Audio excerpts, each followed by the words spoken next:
To go on this trip every year is an eye-opening experience because as a country, we see a lot of divisiveness in Washington.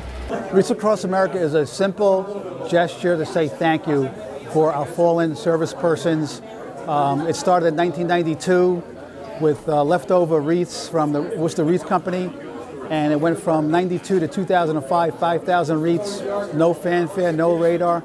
And then that iconic picture hit the internet with the wreaths in the snow by the U.S. Air Force. And everybody that had a family member that was fallen at Arlington wanted to sponsor a wreath. This is a huge, huge event. It's the first time I've ever been involved with it, and it's phenomenal, the support we get along the way. When we left Harrington, Maine Sunday morning, it was 12 degrees, and the streets were lined with people, waving flags, cheering us on. At that point, the convoy was 6.5 miles long with over 90 tractor trailers involved. As we moved down through, a lot of the trucks broke off, going to different locations. 2,175 locations across the country getting wreaths this year, 2.2 million wreaths, I think, total. When you come on this trip, you see patriotism alive and well. You see the schools we stop at, the places we stop, they open their doors for us because they know that we are on the road to deliver wreaths to Arlington, but not only to Arlington. We have truck drivers. The Truckers Association provide trucks, and those wreaths are taken to veteran cemeteries from the East Coast to the West Coast, from north and south.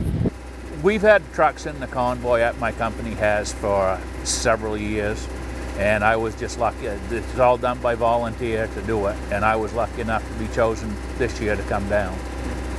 Last year, in the entire United States and around the world, 1.8 million wreaths have been laid for the fallen. And it's a simple message. Remember the fallen, honor those who are currently serving with their families, and teach the children the value of freedom in America. And that's what this whole program is. And this is I think, the beginning of the 28th year, and I still get chills, teary-eyed, and emotional when the ceremony will go on, because knowing what the veterans did, the ultimate sacrifice to allow us to have freedom in America. My son was one of the 17 sailors that was killed in a terrorist attack on the USS Cole. I wear his button proudly. He only did 9 months of service. He followed his dad's footsteps and joined the Navy. My husband had a 21-year career.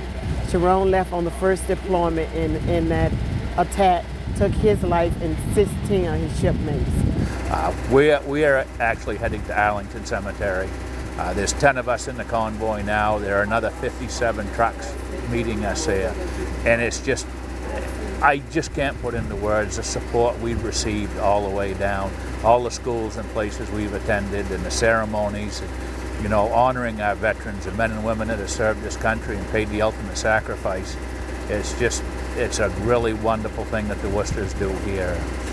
I mean, we can never forget, you know, what the veterans do for us, you know, and the sacrifices they've made. As a Navy corpsman, Vietnam era, I took care of the vets when they were coming back from Vietnam. And you know, when you witness the injuries and the pain, you know, you just it's our heart, you know, it touches you. It touches you. Well, this is a national event in the state. Again, thanking our veterans for their service, paying the ultimate sacrifice, serving honorably. You know, when the guys and gals came back from Vietnam, there was a lot of negativity and fanfare. Now, everyone with a uniform or a hat is being thanked for their service. So it's really appreciate what the veterans have done and are doing for us 24/7 around the world, protecting us.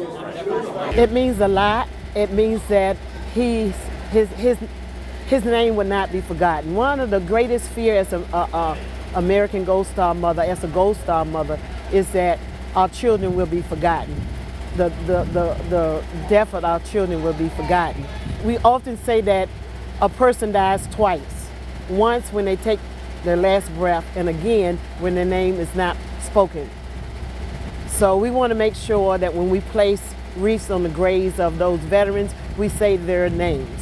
So When I'm gone, there will be this organization, Wreaths Across America, still delivering wreaths to Arlington, to Section 60, where my son and someone will be saying his name 25 years from now. So the goal of the Worcesters and Wreaths Across America is that no veteran be ever forgotten. None of the fallen are ever forgotten. If they're buried in a veteran cemetery, we will remember them and say their names.